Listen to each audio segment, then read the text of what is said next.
Никто из местных жителей не понимал, почему эта лошадь всегда была окружена стаей волков, но никогда не подвергалась их нападению. Лишь когда один из местных жителей познакомился поближе с этой странной группой животных, ему удалось выяснить, что там происходит. Но объяснение оказалось более тревожным, чем он мог себе представить. Охотник по имени Кевин потратил около суток на поиски, пока, наконец, не нашел лошадь, окруженную волками. Он слышал много историй об этом от местных жителей и теперь оказался достаточно близко к животному, чтобы сделать выстрел. Это был бы отличный охотничий трофей. Кевин еще не успел нажать на спусковой крючок, когда заметил, что с лошадью происходит что-то странное. Любопытство взяло верх, и он тихонько подобрался поближе к месту происшествия, пока не получил достаточно хороший обзор. Ему нужно было внимательно присмотреться. Внезапно для него все обрело смысл. Теперь стало ясно, почему волки так ревностно следовали за лошадью, не причиняя ей вреда и не убивая ее. Кевин понял, что остальному миру необходимо знать об этом. Но что именно увидел Кевин?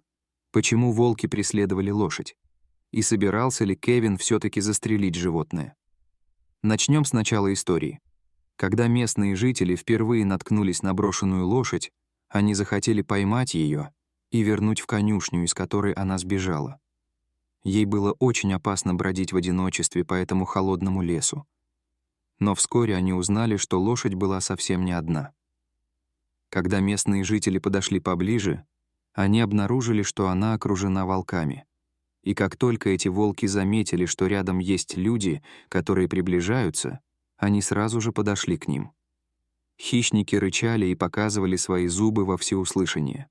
Местные жители решили, что хотя они и хотели спасти эту лошадь, ради этого не стоило рисковать собственными жизнями. Они поспешили обратно в безопасную деревню так быстро, как могли, полагая, что волки собираются полакомиться бедной лошадью. Но, как ни странно, ничего подобного не произошло. К облегчению местных жителей волки не стали их преследовать. Вместо этого они просто спокойно вернулись к лошади, но не напали на нее. Они окружили животное, как будто пытались защитить его. Но от чего или от кого? Зачем им понадобилось делать что-то подобное? Последние пару месяцев зима была суровой, и можно было с уверенностью предположить, что этим волкам не хватало еды. Со всего штата поступали сообщения о волках, нападавших на людей и других животных, вероятно, от чистого отчаяния. Они просто были очень голодны. Один из местных жителей, шокированный и сбитый с толку увиденной сценой, предложил теорию, которая показалась ему правдоподобной. Возможно, волки недавно съели крупную добычу и все еще были сыты. Было бы разумно оставить эту лошадь в живых и съесть бедное животное только в более трудные времена. Вскоре после этого он увидел, как лошадь медленно побрела обратно в лес, а волки последовали за ней. Как эта лошадь оставалась такой спокойной все это время, оставалось для всех большой загадкой.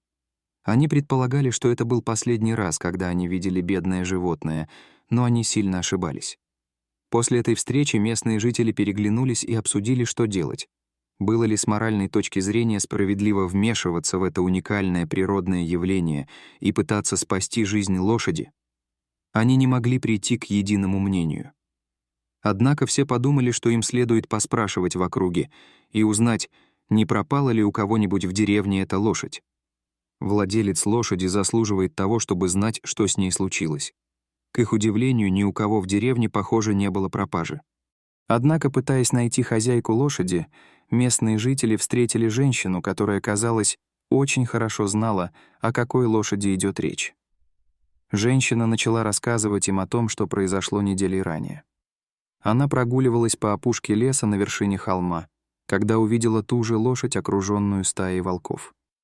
Она была не единственной, кто заметил это, и это доказывало, что такое странное поведение животных наблюдается уже некоторое время. Оказалось, что многие жители деревни уже некоторое время говорили об этом явлении. Они были совершенно уверены, что волчья стая не собиралась есть лошадь.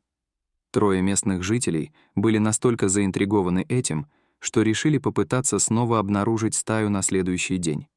И действительно, Они снова увидели то же самое, когда оказались неподалеку от деревни. Все трое подтвердили, что волки действительно не проявляли интереса к поеданию длинноногого животного. Они заметили лошадь в поле, а волки следовали за ней примерно в 3 метрах позади.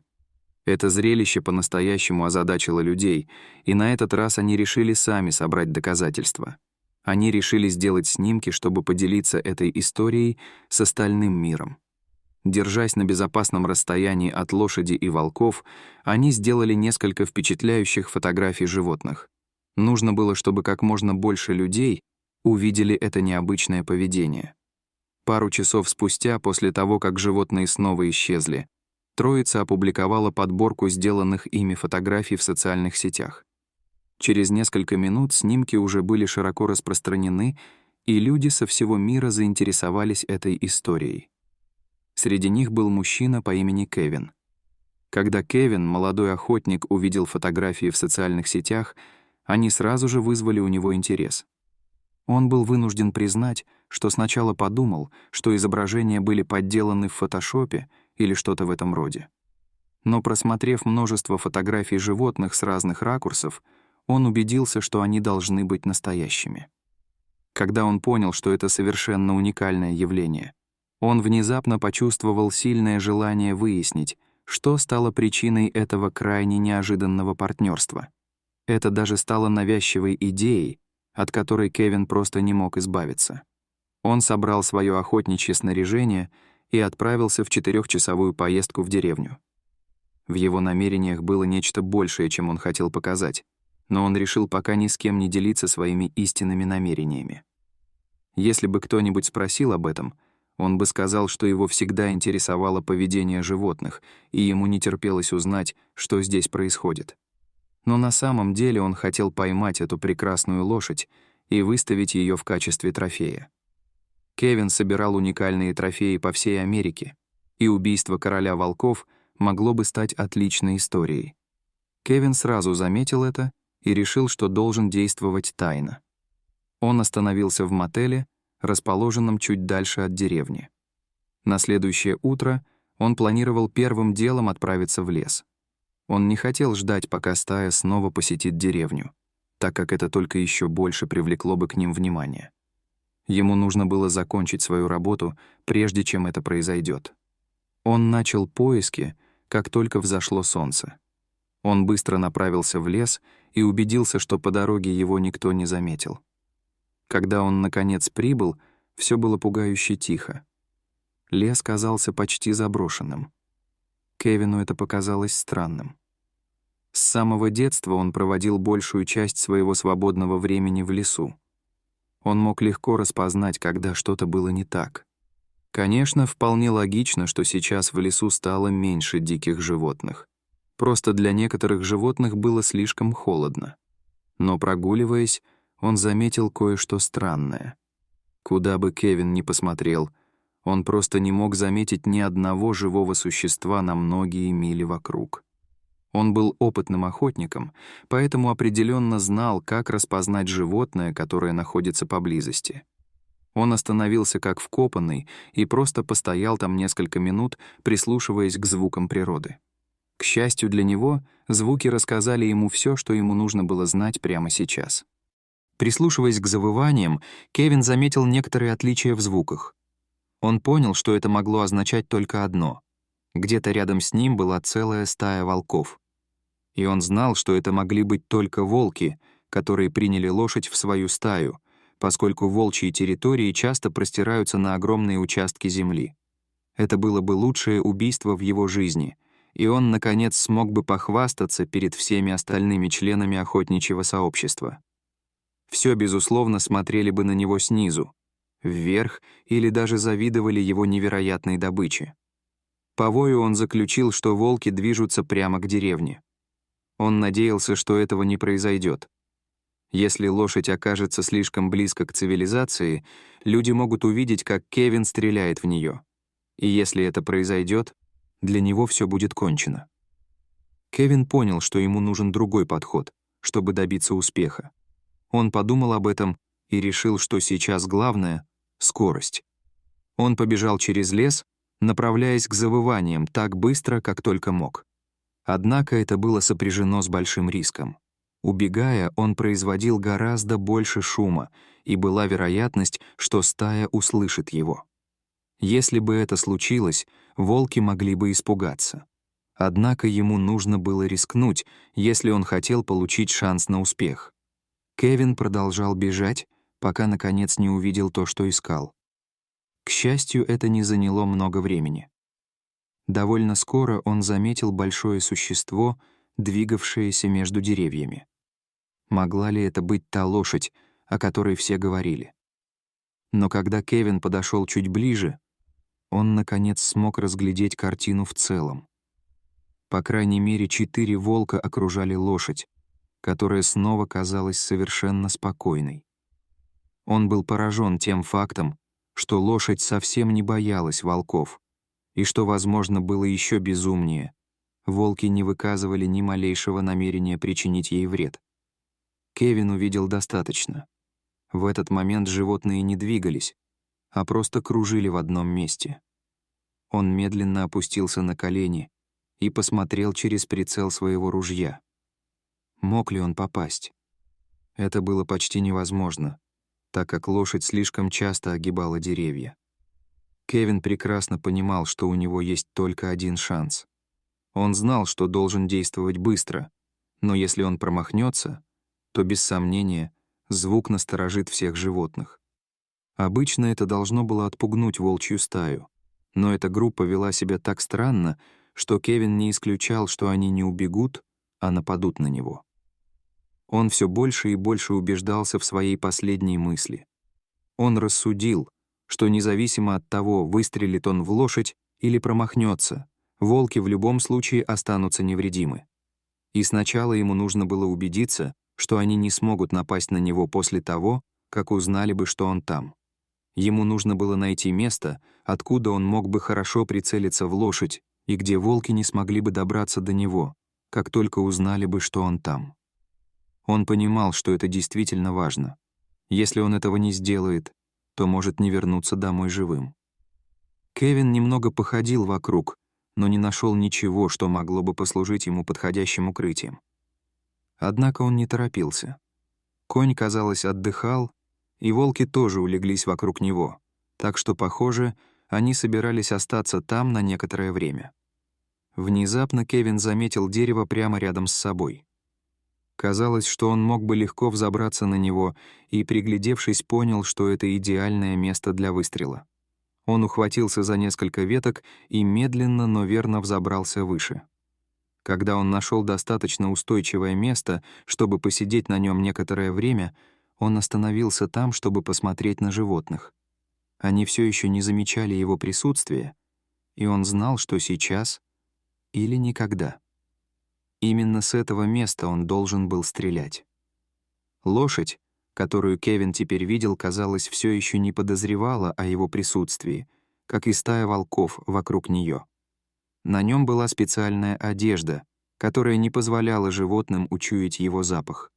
И все они были явно заняты чем-то другим, но Кевин пока не мог понять, чем именно. Ветви, на которые опирался Кевин, казались достаточно прочными, чтобы выдержать его вес. Он медленно взял винтовку в руки и посмотрел в оптический прицел правым глазом. Как раз в тот момент, когда он собирался прицелиться, он услышал странный шум. Сначала он не мог понять, откуда доносится шум, но, похоже, он не прекращался. Он огляделся, но не заметил никакого движения. И это было странно, потому что шум становился только громче. Что бы это ни было, оно, казалось, приближалось все ближе и ближе. Прежде чем он смог полностью осознать, что происходит, все ветки, на которые он опирался, начали подламываться под ним, и Кевин с грохотом рухнул на землю. Он закрыл глаза, ожидая удара, и смирился с тем, что это может стать его концом. Но впервые в жизни он был по-настоящему счастлив сильному холоду и снегопаду. Толстый белый ковер под ним смягчил большую часть его падения, и он не сильно пострадал. Он наверняка получил несколько ушибов, но сразу понял, что ничего не сломал. Но его облегчение было недолгим. он услышал приближающийся вой волков. Не было никаких сомнений, что они слышали, как он упал, и, вероятно, тоже видели его. Когда он снова высунул голову из-под снега, он оказался почти лицом к лицу с ними. Они показывали ему зубы с явными недобрыми намерениями. Кевин напрягся и ждал нападения, но этот момент так и не наступил. Когда он открыл глаза, то увидел, что волки на самом деле отступают от него. Они освобождали место для лошади, которая теперь приближалась к нему. Кевину это показалось странным, как будто предполагаемый вожак стаи пришел, чтобы принять решение. Кевин едва осмеливался пошевелиться, когда лошадь подходила к нему все ближе и ближе. Он крепко зажмурился, пока животное осторожно обнюхивало его. Вероятно, это продолжалось всего несколько секунд, но Кевину показалось, что прошла целая вечность, прежде чем он, наконец, почувствовал, что теплое дыхание лошади снова исчезло. Когда он снова открыл глаза, лошадь развернулась и медленно уходила от него. Злобное поведение волков улеглось, и они последовали за лошадью прочь от Кевина. Но, похоже, они не спешили убираться оттуда. Кевин попытался встать и сделал несколько шагов назад. Он все еще боялся, что эти дикие животные могут передумать, но на самом деле никаких признаков этого не было. После того, как лошадь перестала его обнюхивать, они, казалось, потеряли к нему всякий интерес. Было также ясно, что они больше не видели в нем угрозы. Они даже повернулись к нему спиной, и никто из стаи не присматривал за ним. Как эти животные могут быть такими уверенными в себе? Неужели у них раньше не было неприятного опыта общения с людьми? Или это было исключительно из-за лошади? Возможно, лошадь выросла среди людей, прежде чем отправиться в лес. Возможно, она научилась доверять людям, и это могло быть причиной того, что она доверяла и ему. И, очевидно, все волки последовали его примеру. Но это только усилило любопытство Кевина по поводу связи между этими животными. Теперь он был уверен, что эти волки не просто защищали лошадь, но и что-то еще. Они последовали за лошадью и последовали ее примеру. Даже сейчас казалось, что лошадь сама выбрала маршрут, по которому они собирались идти, и Кевин все еще не был уверен в причинах этого. Он решил некоторое время последовать за стаей и понаблюдать за ними. Он держался на безопасном расстоянии, чтобы убедиться, что все в порядке, но не прилагал никаких усилий, чтобы оставаться вне поля зрения. Эти животные его не боялись, и пока он не застал их врасплох, все должно было быть в порядке. Возможно, это было рискованное решение, но это был единственный способ получить ответы, которые он действительно искал. Примерно через час ходьбы лошадь и волки остановились рядом с определенным деревом. Глаза Кевина расширились от изумления, когда он увидел, как разворачивается нечто шокирующее. Ему пришлось протереть глаза, чтобы убедиться, что ему не почудилось. Это должно быть розыгрыш, верно? Он смотрел прямо на то, что раньше считал невозможным. За свою жизнь охотника и лесного человека он повидал немало безумных поступков животных, но то, что сейчас вытворяла эта лошадь, казалось, было не от мира сего. Хотя это, наконец, объяснило, почему волки так долго преследовали эту лошадь, не убивая ее. У них было что-то вроде сотрудничества, что казалось неслыханным, но это, безусловно, стало бы ответом на все вопросы, которые возникали относительно этой странной волчьей стаи. Возможно, ему это не просто показалось. И тут начало происходить настоящее чудо. В то время как волки спокойно ждали вокруг, лошадь встала на дыбы и попыталась забраться достаточно высоко, чтобы снять что-нибудь с дерева над ними.